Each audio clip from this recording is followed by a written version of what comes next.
Welcome to Circuit of the Americas for Superbikes at Texas in this 10th anniversary season of the MotoAmerica Championship. We are here right outside of Austin. If you are just joining us here on YouTube, welcome to this MotoAmerica Live Plus coverage. This is bonus coverage for you in this first qualifying session for the Steel Commander Superbike category. And we did have practice early on this morning. That one was led by Sean Dylan Kelly.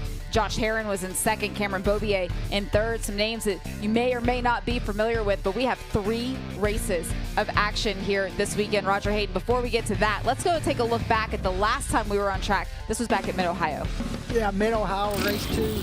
Cam Beaubier, pole position there with a really good start there. Loris Baz also really good qualifying there on the middle of the front row. Sean Dylan Kelly, great start. You could see him there. Cam Peterson also. Interesting to see there, Josh Herrin did not get a very good start that race. Worked his way back to about 5th, but you can see him now starting to work his way past his teammate there for 3rd. Sean Dylan Kelly leading the Superbike race, and then you see Josh making his way past Ken Beaubier. Here you go, Josh Herrin again past Sean Dylan Kelly. Really not a place that you see a lot of passes. Sean was able to make his move in the way back, and Sean led a lot of laps. And we was curious as this race winded down if Josh was gonna, when he was gonna make the move, and there it is down into turn 1, able to make the pass, make it stick. Also, great ride for Sean Dylan Kelly. Also, Cam Beaubier on the podium, but for Josh Herrin, his first Superbike double for a weekend, extending his points lead. It was a great result for him there at Mid-Ohio, being able to collect 5 wins so far this season, 9 podium results. Take a look at the championship point standings. That gives him a 52-point lead over Bobby Fong and Jake Gagne. You see Cameron Beaubier, the 5-time champion in Superbike, still up there inside of the top 4. But Jake Gagne not here this weekend. Big developments. Let's get down to Michael Hill.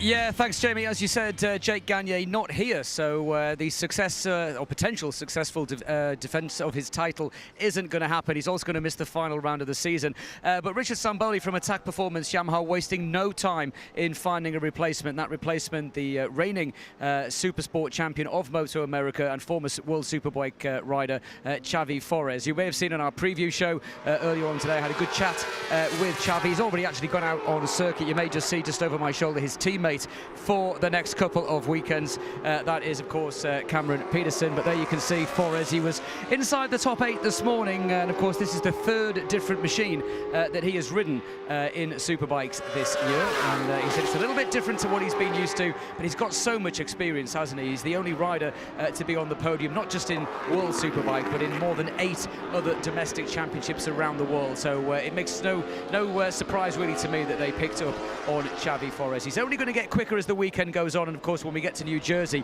he's going to have that full weekend of these 3 races under his belt as well.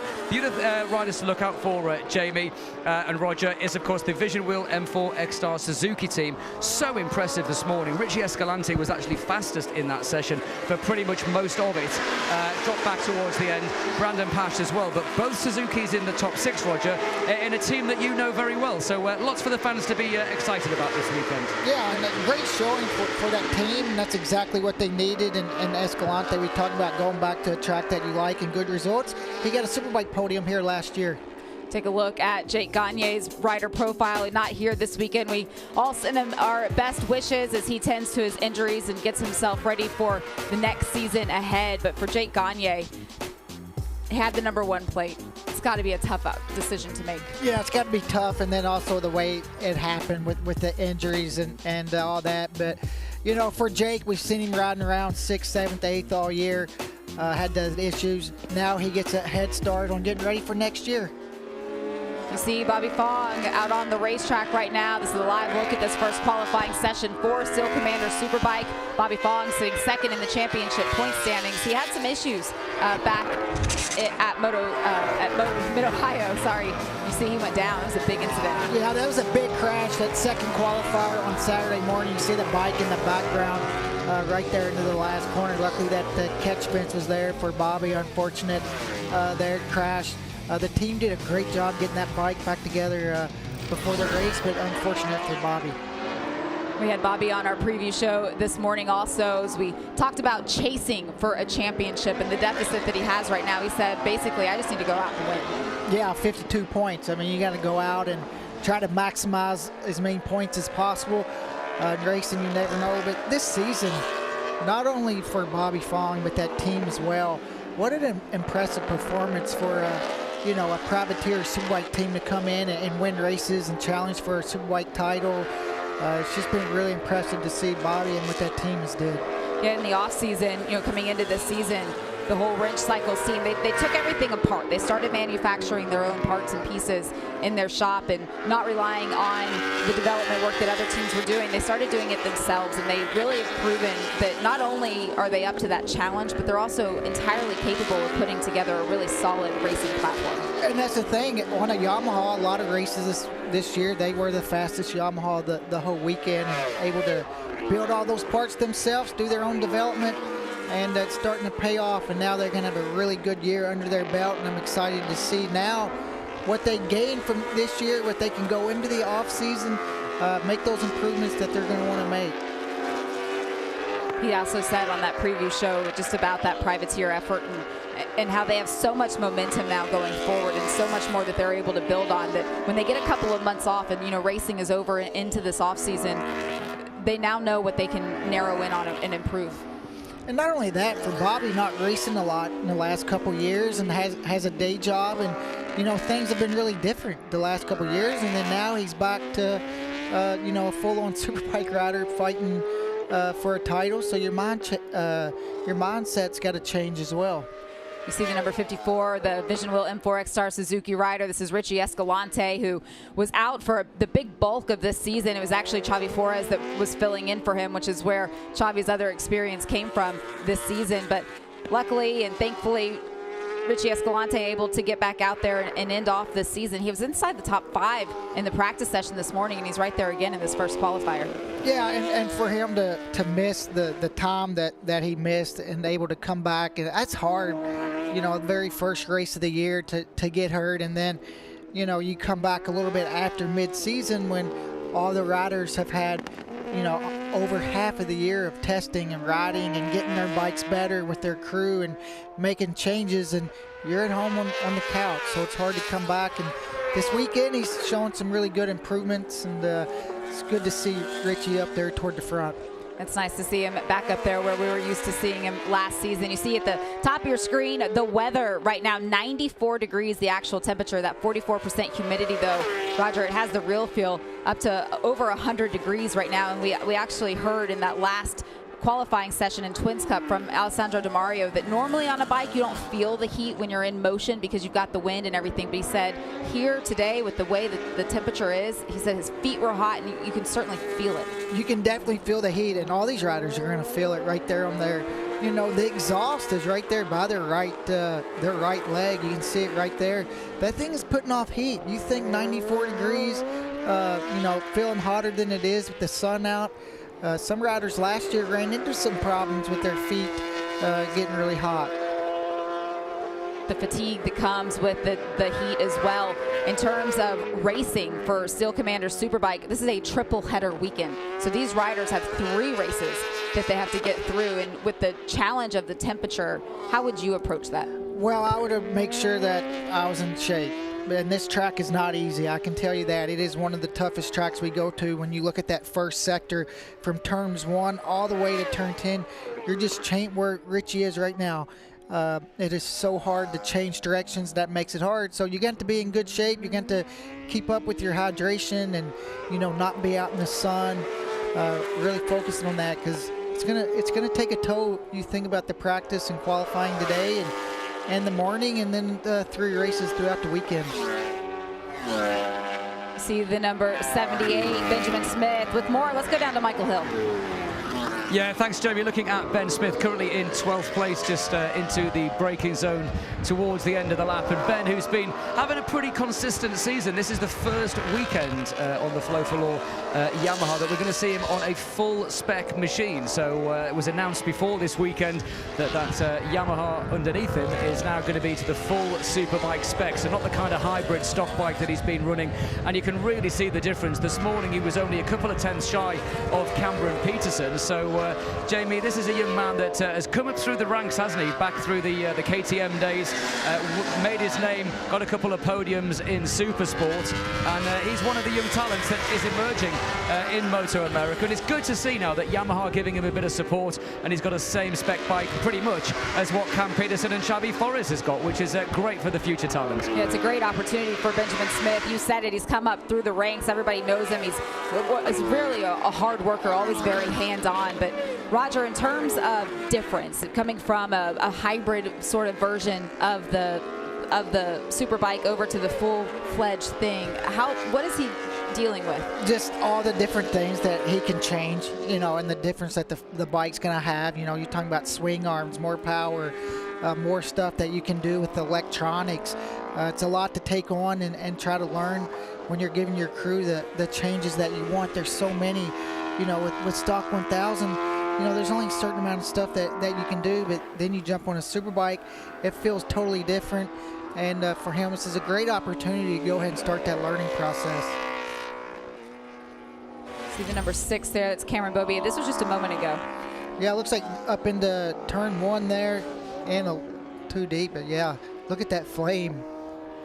It's not the first time we've seen the flames from the BMWs. We've commented on it at a couple of different venues this season. It just seems to be a characteristic of that bike. Yeah, it's just the engine mapping is what it is, and it's just part of that bike, and even in the World Superbike that does it a little bit as well, and it's just the way the BMW is. For Cameron Beaubier, currently sitting on that provisional pole position. This is a long qualifying session for Steel Commander Superbike, just under 30 minutes remaining. His lap time so far, though, this is what's impressive to me, a 2:08.384 for Cameron Beaubier. We're getting close to the same pace as in terms of lap records from a race from last year, but going back and looking at the BMW last year, the quickest that it went was a 2:09.0. So for Cameron Beaubier, just the amount of improvement that they've been able to make on this BMW platform this season is so impressive. Yeah, and for Cam also to make those improvements and be hurt with the broken heel and having to set out a couple races. And I think going into this weekend, on paper, you would think that BMW would be good here at COTA with those long back straightaways. But the most impressive thing is with the heat and already able to be knocking on the door of a track record is pretty impressive. See the number 45, Cameron Peterson, currently sitting in the 8th position right now. If you're just joining us on YouTube, this is bonus coverage from the full weekend of coverage that we offer on MotoAmerica Live Plus. So this stream won't continue for the full weekend, but certainly a great opportunity to get a taste of Steel Commander Superbike here at Circuit of the Americas. We have 3 races this weekend still to unfold. We have 2 races to come in a couple of weeks at New Jersey Motorsports Park, but this championship starting to wrap up. And when you think about Cameron Peterson, it could have been a very different story had he been able to finish all of the races. Yeah, just right there, leading the championship at some points, and then right there, had a mechanical, I believe, Laguna, and then you go back to Mid-Ohio, had that crash at the Thursday Dunlop tire test, setting back through the weekend, then he had to crash into qualifying. Race 1 at Mid-Ohio, he was declared unfit because of those crashes, and then race 2, barely inside the top 10. So we're right there, and then just all of a sudden, just a couple bad weekends. And this class is so competitive now, and when you have a bad weekend, it's really going to show up. For Peterson, over the course of the season, he has been able to win 3 different times. He's had 8 podium results, so certainly a lot to take away, but there's still 5 races left, and somebody could win all 5. It's going to be tough, though. Yeah, and for Cam, he even mentioned it earlier in the year, he's riding the best that he's ever ridden, and he was early on. He's just got to try to get back to that form and that setup and that confidence that he had then. See Loris Baz there on that number 76 Ducati from Warhorse HSBK Racing. And for Loris, he's talked about it openly over the course of the season that he needs a little bit more. He's not quite where he wants to be in relation to Josh Herrin and the performance that he's been able to find on the same bike. For Loris, though, each and every race weekend, he says, I'm getting closer, I'm getting closer. You know, earlier on the broadcast, you asked how much harder it is finding that extra little bit. And I said that's the hard part. That's where Loris is at. He's trying to find that extra 5%, 10% that he's missing, maybe not even that much, and that's the hard part. You get to a certain point, and then you're trying to find tenths, and it's like, man, where are these tenths at? I cannot find them, and that's exactly what he's going through right now, finding the setup and the confidence just to get that last little bit that he's missing. Over the course of the season, it's been the first time that we have had 2 Ducatis out on the grid for each and every race in the MotoAmerica Championship. It was announced earlier this summer that we'll have 2 more bikes out on the grid for next year as well. So the team aspect of it is really working for Warhorse.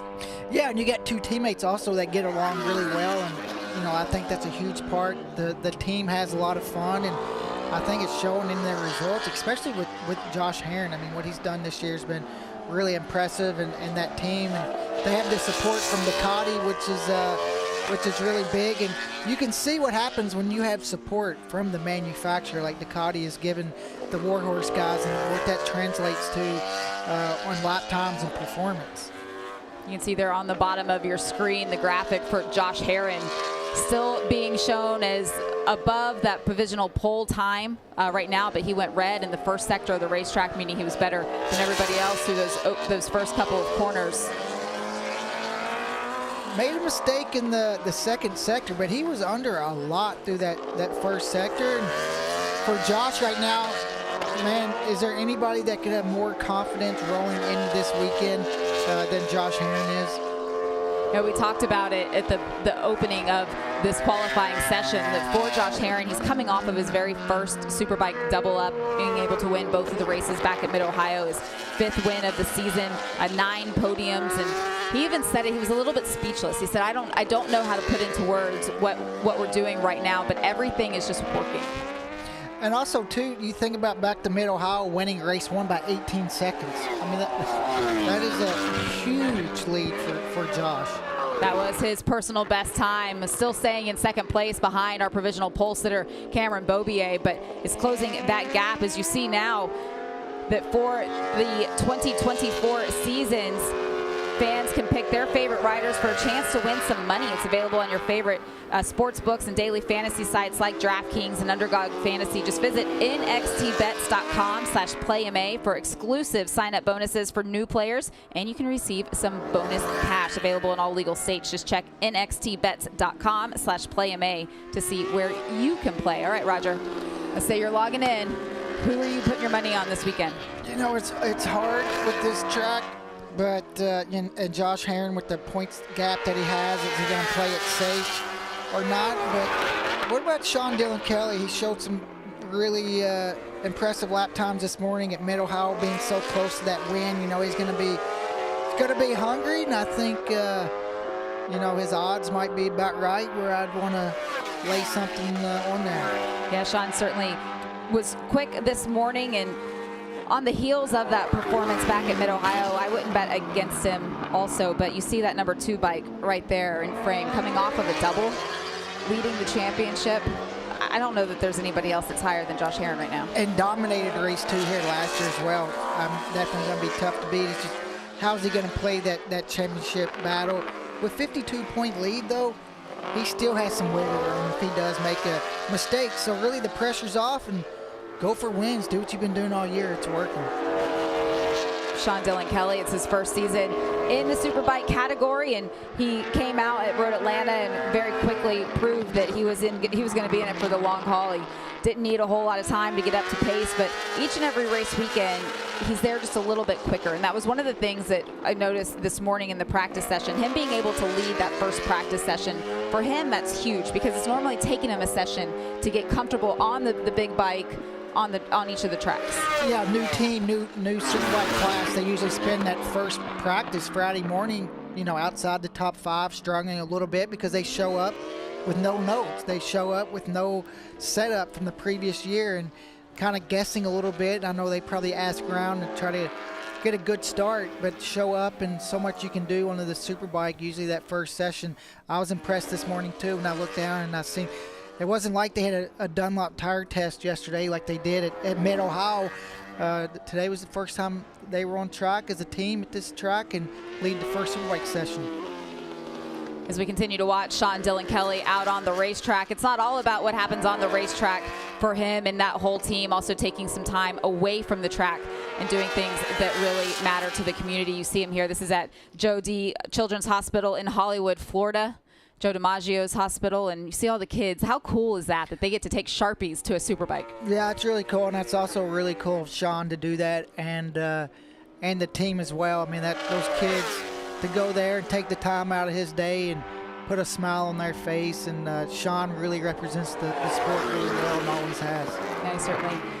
One of the fan favorites. You see Josh Herrin there getting around him after spending a lap or so right behind him. What kind of a advantage would that be for Josh to be able to sit behind somebody that he knows was quick this morning? I think for Josh, he just try to see maybe where his bike's better, and also to see in that draft as well. He looked quite a bit quicker through that first sector, and also a little bit of mind games. You know, get behind him and pass him at practice, and then probably I'm not sure if Josh will let him follow him or not, but just trying to start playing those games early. I was going to say, now Sean Dylan Kelly gets to sit behind Josh Herrin as well. We have 3 members here this weekend. Michael Hill, you're still down there on pit lane. How's the heat? Yeah, the heat is hot, I can tell you that. But just quite interesting just watching Sean Dylan Kelly there, how easily he was able to turn that BMW. And Roger, we've talked about the development and the progress that BMW as we see Herrin just take a look over his shoulder, and he hasn't really shaken off SDK. So it's role reversal now, isn't it? Or it was until Josh just gets out of the way at turn 1. But can also work in SDK's favor this as well. I think that answers the question, Roger. Will Josh let him sit behind him? The answer was no. No, Josh has got too much experience to look back. He's not going to, let someone follow him and try to pick up anything, and you can't really blame him. But back to Michael's point, the BMW is looking really strong, and a lot of it is with Sean. I think he's finding that comfort zone. We mentioned earlier, finding those extra couple tenths, that's really hard. Seems like at Mid-Ohio at that Thursday test, Sean and his team was able to find that. You see Loris Baz there on pit lane with the team. Still has his helmet and his gloves on as the team is going to work on that to see if they can find him just a little bit more pace. It looks like he might take a little bit of a longer break. 18.5 minutes remaining in this first qualifying session for Steel Commander Superbike. Again, if you're just now joining us with the bonus coverage on YouTube, make sure you go over to MotoAmerica LivePlus.com, set up your subscription to be able to watch all 3 of the races live this weekend, as well as the 2 championship rounds that will be coming in a couple weeks at New Jersey Motorsports Park. And also, if you're just joining the coverage, one name that you won't see up there on the scoring pylon this weekend or for the rest of the season is Jake Gagne, who, after struggling through injuries and trying to deal with his wrist over the course of the season, has made the difficult decision to sit out the rest of the season. Yeah, and that's good for him to get healthy and get an early start.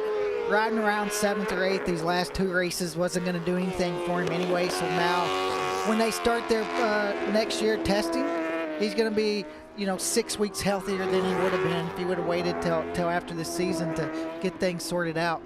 And he knew it was going to be a difficult task to overcome to be able to close that points gap that Josh Herrin has right now over the rest of the field. We saw Loris Baz sitting on pit lane. He's now down with Michael Hill.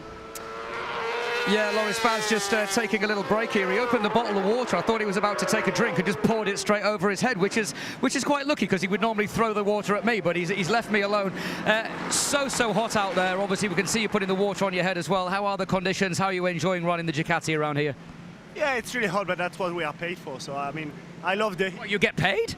Yeah, sometimes. If I start to go quicker, maybe I get paid.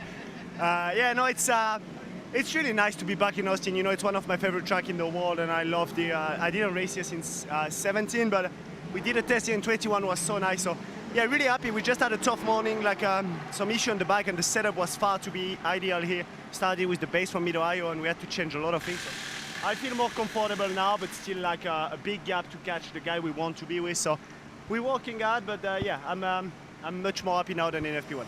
Obviously, you've got a lot of experience. You've raced all around the world. I've been to quite a lot of circuits with you as well. Surprises me just how hot it is, but also how humid it is here. How does that affect you on the bike?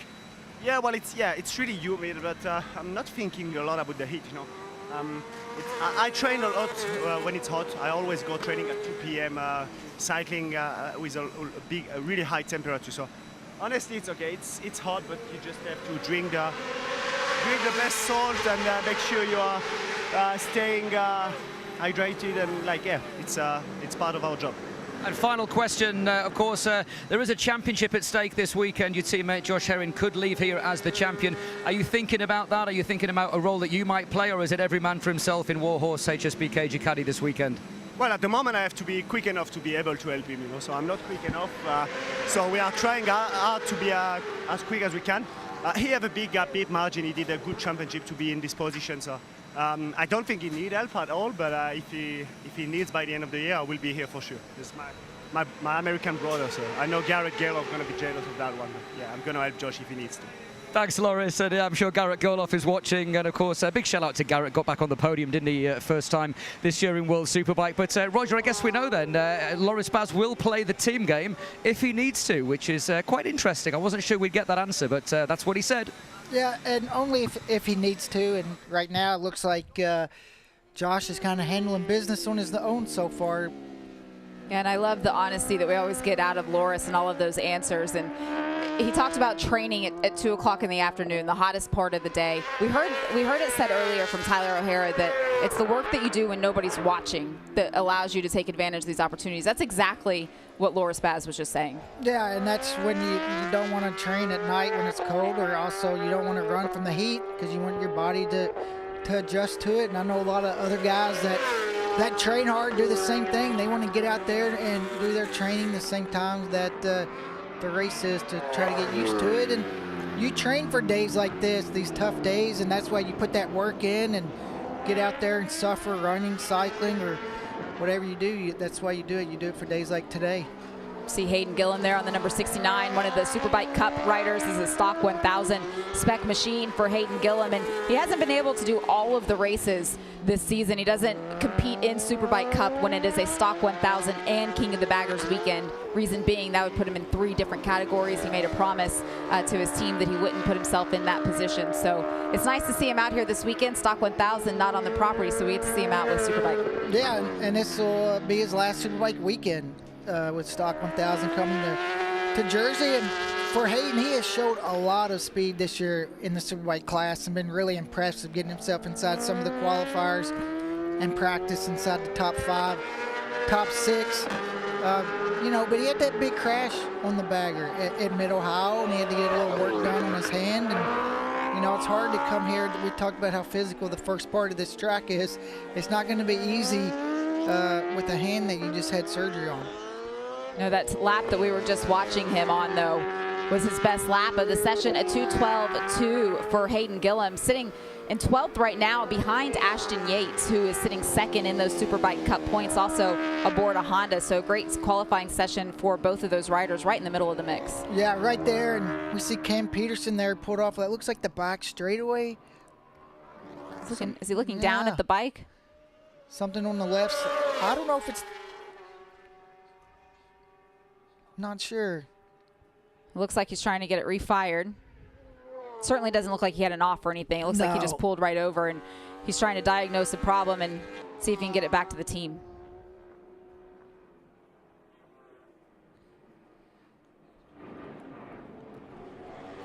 He'll slowly make his way around to see Hayden Gillum coming by. So there's Hayden Gillum. So as you mentioned that crash that he had back at Mid-Ohio in King of the Baggers. Let's take a look back at this one, Roger.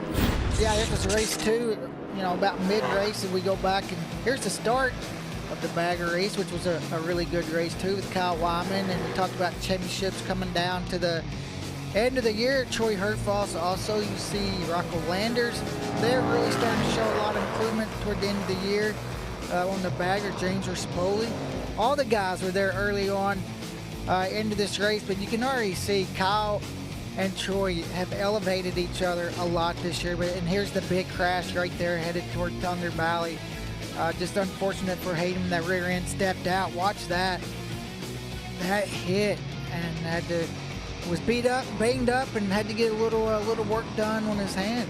Yeah, his body taking the bulk of that incident. You saw him bounce off of that concrete. The red flag came out for that incident. It's great to see him back out here this weekend in the Superbike Cup class and being able to also be out there in King of the Baggers. Yeah, and you see his buddy there, Jake Lewis, stopping, picking him up and giving him a ride back to the pit. That's unfortunate for Hayden, and but that's kind of part of racing, and that's the downside of it. He had the #1 plate in Mission King of the Baggers as the reigning champion, not in defense of that championship this season, also as the reigning champion in the Stock 1000 category. 2023 was a good year to be Hayden Gillum. Oh, yeah. But if you ask him, he'll say that he's back to having fun on aboard a motorcycle, and he feels like even after last season that this year he is still riding better than he ever has. Yeah, and his lap times have showed it on, Stock 1000 and the Superbike, the things that he's done and stepped away from racing because he wasn't having much fun at one time, and came back and got the love for it again, and talking about how much fun he's having, and talk about a guy that can ride anything. Stock 1000, a Superbike, King of the Bagger, doesn't matter what they put him on, he's always out there fighting for wins. You know Hayden pretty well. Would he, do you think, get on a Superbike? Do you think that opportunity could even be there through Honda? I think he has to have the opportunity. I think if he had the support and the opportunity, I think that's what everybody's goal would be, to get on a factory Superbike. And I'm sure for him and his team, that's what they want to do. They want to try to get more Superbike parts and be the Honda team. It certainly has done a lot of work this season to prove that they are worth it. You see the number 34, that is Xavi Flores, filling in for the injured Jake Gagne for the rest of this season. What are you hearing down there on pit lane about this bike, Michael? Yeah, it's not so much what I'm hearing about the bike, Jamie. It's quite interesting to see with just under 10 minutes left in this session. Flores currently heading what would be provisional row number 3 in 7th place. He left the pits with the same tyres. They did not change the front and the rear tyres. So these are the tyres that he did most of the session. So I think we'd expect Flores to come back in. That could be maybe just him trying to get more laps on a used tyre, given, of course, that we've got 3 races this weekend. A little bit further down the pit lane, literally 2 or 3 hot pits along from the attack team, is of course the Warhorse team. I did just speak a little while ago to Loris Baz. I can tell you he went out literally a few seconds ago as Flores comes across the line, now moves on to the 2nd row of the grid, so a step forward there from Flores. That's going to be confidence building as Sean Dillon Kelly is on a good lap as well. But the point I was going to make about Loris Baz is he has a used front tyre with a new rear tyre as Sean Dillon Kelly comes across the line and goes to the top with a 2-minute 8.359. So there are changes and steps forward all the way up and down this grid. But interestingly, it is SDK back from Grand Prix duty who now sits on provisional pole. And I echo what Roger said earlier. What a great season from SDK, and he's only going to get quicker. What an impressive qualifying session and weekend really so far for not only Sean Dillon Kelly, Roger, but that whole Top Pro Motorsports team. You think about this. Cameron Beaubier also on a BMW, a 5-time Superbike champion, Cameron Beaubier. Not the fastest BMW any longer. Sean Dillon Kelly has shown this weekend that they have the pace to be there. Yeah, and you mentioned it too. It's not just the rider. The team around you has to be good, and they have to give you the bike to be able to go out there and do that lap time. And Sean's definitely, we know he's able to do the lap time. That team just has to be what they did in the first year. I can only imagine this off season, all the stuff that they learned, where they're going to come into 2025 better prepared. Because they don't only compete in the Superbike class, do they? They've got riders up and down the MotoAmerica paddock and all the different classes, so they're going to have so much information that they can work with and build this program off of. As you now see the number 27 of Ashton Yates sitting 2nd in the Superbike Cup standings at the moment. Talk about lap times and qualifying. Cameron Beaubier on that number 6. Does he have something to say for Sean Dillon Kelly in that provisional pole time? He might get down into the 207s. 207.703 for Cameron Beaubier. That is a new track record here at Circuit of the Americas, bettering Jake Gagne's qualifying record from 2023.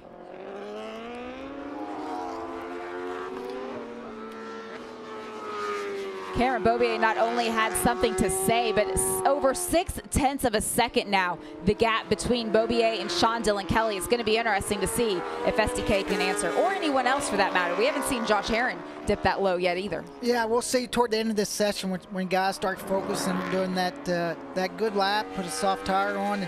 Temperature's a little lower than last year, so grip is probably up.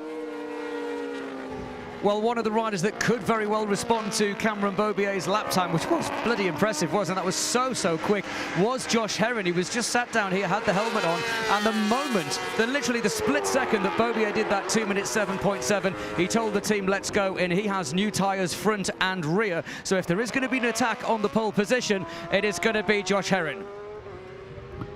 See, Josh Herron has left pit lane. Take a look at this replay, Roger. Yeah, look through here. Look at Cam there. Just the talent he has, the Superbike, trying to get the power down. The green part of the track is track limits, so you got to kind of slow down a little bit. Front wheel comes up. That's the electronics kicking in, not to let it wheelie too much, and that's the tricky part with the electronics, is you don't want to take too much power away, but you definitely don't want to have to shut off because the bike is wheeling, and that BMW looks like they have the right mix. Such a great reaction from Cameron Beaubier. That's like the equivalent to in football, you know, a receiver catches the ball and is able just to land on their tippy toes right inside of the line. Cameron Beaubier just so aware of where he can and can't go for his lap time to count. 5 minutes now remaining in this first qualifying session for Steel Commander Superbike. Here is Josh Herron, sitting in the lead in the Superbike Cup, the Superbike Championship in terms of points. And you heard Michael Hill there in that report say that as soon as Cameron Beaubier dropped that time, Josh Herron said it is time for us to go. Getting up to speed now. This is his outlap from pit lane. What can he do? Yeah, it's going to be interesting to see, too, with the soft tire, what he can, he knows what the lap time is. He knows that the 207 is out there, and he's got the soft tire on and been making some changes to that bike, and hopefully get some clear track and put a good lap in. You can see on the left-hand side of your screen all of the riders that are on pit lane right now. You have to assume here with just a couple minutes remaining that they're taking on some fresh Dunlop rubber to get out there and see if they can improve their qualifying position, just like Josh Herron is looking to do right now. Currently, Josh is sitting third on that provisional front row, but this is the time to find some improvement. Yeah, hard braking into turn one on this Superbike, and the track through here is physical as it goes down here. Looks like Josh is going to get maybe held up by somebody pulling out of the pits. He is there, but this changing direction, you see Josh a little unhappy with that. As a qualifying's riding down there, going to kind of ruin his lap there, but changing directions through that on the Superbike at that speed is just so much work for these guys. When you think about 3 races, it's going to be tough. Josh so frustrated there, getting caught up in what he is clearly showing as being a flying lap for himself. Loris Baz here, the number 76. He said he needed to find a little bit of pace and find some improvement. You can see on this particular lap, he's gone his personal best through the first 2 sectors, so he has certainly been able to improve. Is it going to be enough to change his position, though? It's going to be close. If he puts this last sector together, it is possible, and he is able to bump his teammate off again, the front row on a Friday. And Loris has qualified well the last couple races, but the races haven't really planned out the way Loris wanted. A 2:08.4 for Loris Baz on that provisional front row right now with 2.5 minutes left in this qualifying session. As you see, the number 54, Richie Escalante, currently sitting in 6th, but he is also on a flying lap right now, going his personal best through the first 2 sectors. All these guys on really good laps through here on this long right-hander on the Superbike is so much fun, especially right now with the soft tire when you get some really good drift.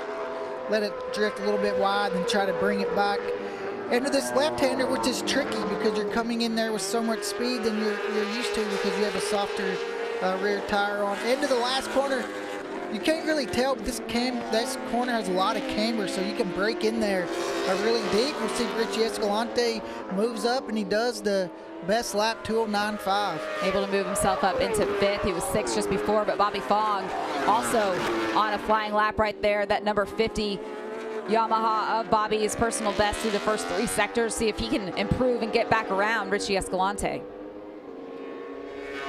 And he was able to. His best time now, a 2:09.3 for Bobby Fong, moves himself up into 5th as Danilo Lewis, you can see on the bottom of the screen there, the number 94. He's leading the Superbike Cup Championship right now, and he's on a lap that is going to find him some improvement.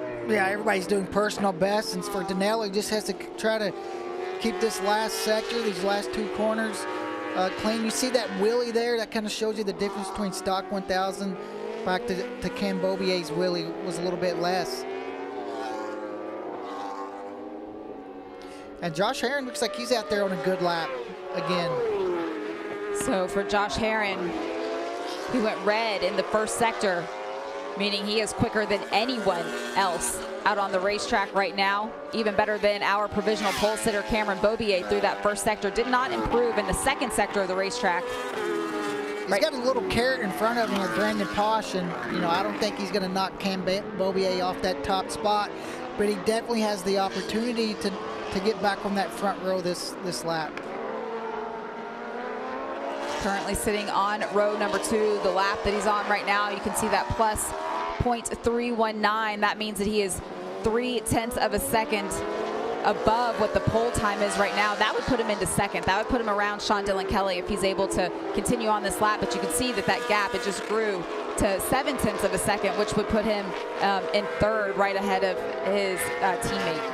We'll see if he can gather it up in this final sector and find some improvement. He's going to be close if he knocks his teammate off the front row or not. Checkered flag has now been shown, so this will be the last lap for these riders that have not crossed the stripe. This is Josh Herron's final attempt, a 2:08.244 for Josh Herron, moving himself up into second. That 4th sector was strong.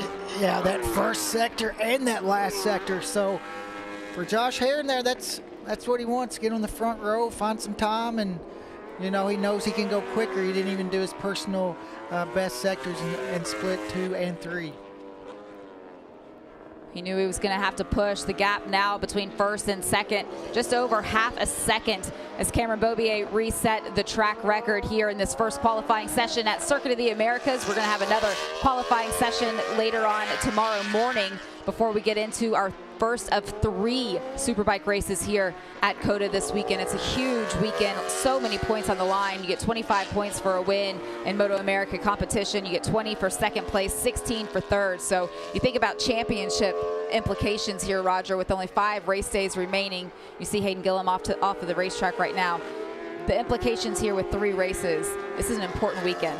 Yeah, a huge weekend with 3 races. You think about going, struggling this weekend, and that's 3 races that you're going to struggle. So it's huge for all these guys who's trying to make up points this weekend and or trying to maintain where they're at. We continue to follow Loris Baz. You see Hayden Gillum there walking away, not the way he wanted to end this first qualifying session, but for Cameron Beaubier, that 2:07.7 was the outright track record here at Circuit of the Americas, improving off of Jake Gagne's record from last year. Here's a replay of what happened to Hayden. He did go down. Yeah, it looks like he lost the rear there out of that long right-hander turn 18. You see the black mark back there. It was a really late crash there. And, for Hayden, it's disappointing the crash, but at least, his hand, you see there, he's got his hand up in the air, definitely not wanting to re-injure that hand that he got a little work done on it. But the good thing is he didn't flip, and he didn't look like he hurt that hand. And he was able to get up quickly and out of the way. And as the bike continued to slide across the racetrack, the team will have overnight hours to be able to get it back for qualifying tomorrow morning. Take a look at the results from this first qualifying session. Cameron Beaubier, outright track record here at Circuit of the Americas. So impressive. And you see that gap to Josh Herron in 2nd. Yeah, Sean Dillon Kelly, another good session for him. Loris Bass, Richie Escalante inside the top 5. Bobby Fong, Xavi Flores, Brendan Podge, Cam Peterson, and Ashton Yates. Great to see Xavi Flores up there inside the top 8 on his first weekend in Superbike with his new team, with the Attack Performance team. Ashton Yates there inside the top 10. That's great also. We get to page number 2, JD Beach. Cameron Beaubier's teammate sitting in 11th, and then there's Hayden Gillum, who we saw go down right at the end of the session in 12th. Yeah, Benjamin Smith, first weekend on the full-blown Superbike, 13th, Danelle Lewis, Max Flinders, Ezra Beaubier, Augustin Sierra, Jason Waters, and Bobby Davies. All right, take a look at the highlights from this first qualifying session. We'll start off with our third place, Sean Dillon Kelly.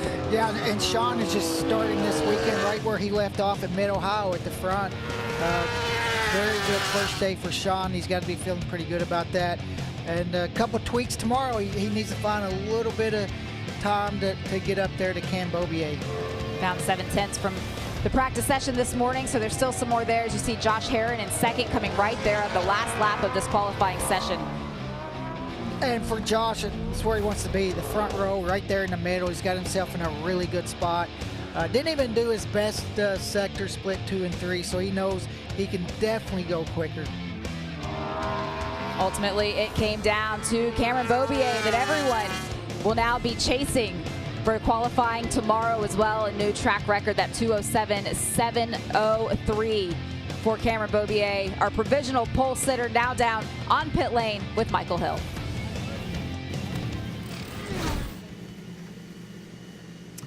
Yeah, down here with the new all-time lap record holder, Cameron Beaubier, 4/10 under the old record.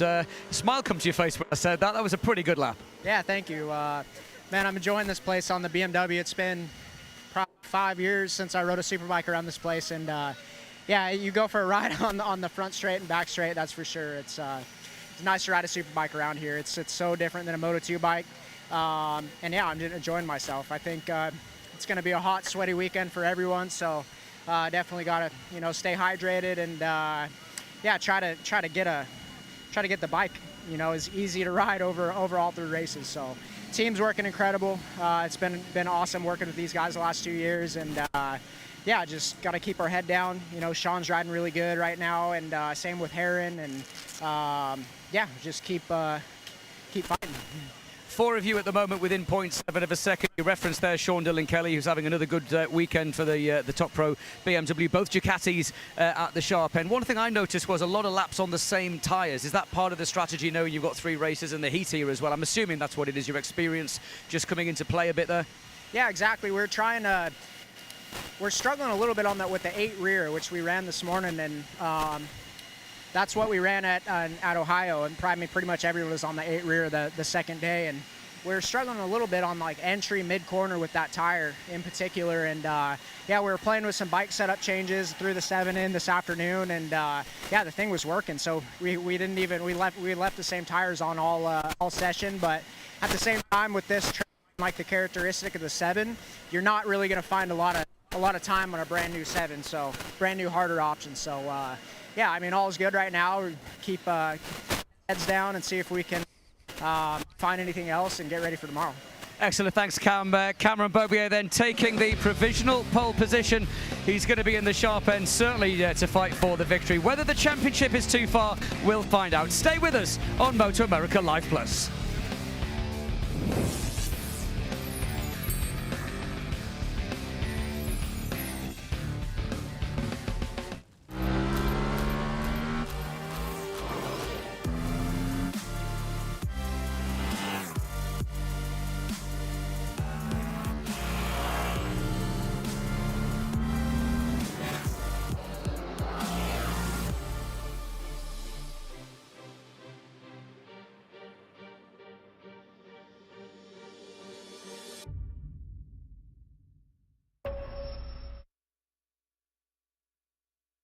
Full throttle 8K action with Insta360 X4. Gear up and capture every angle. Find your best shots after filming. Smoother, sharper action. Pair your headset for clearer audio. And let it roll as you ride. Removable lens guards for easier protection round the clock. The ultimate action camera for motorcyclists. Try X4 out for yourself. We fight for the rights of riders every day. We give back millions to support the motorcycle community because we are riders, and motorcycle law is all we do. If you're injured in a motorcycle accident, don't fight the insurance companies with just any lawyer. Call 1-800-4BIKERS. We ride, we care, we win. If you go down, call Russ Brown, Motorcycle Attorneys.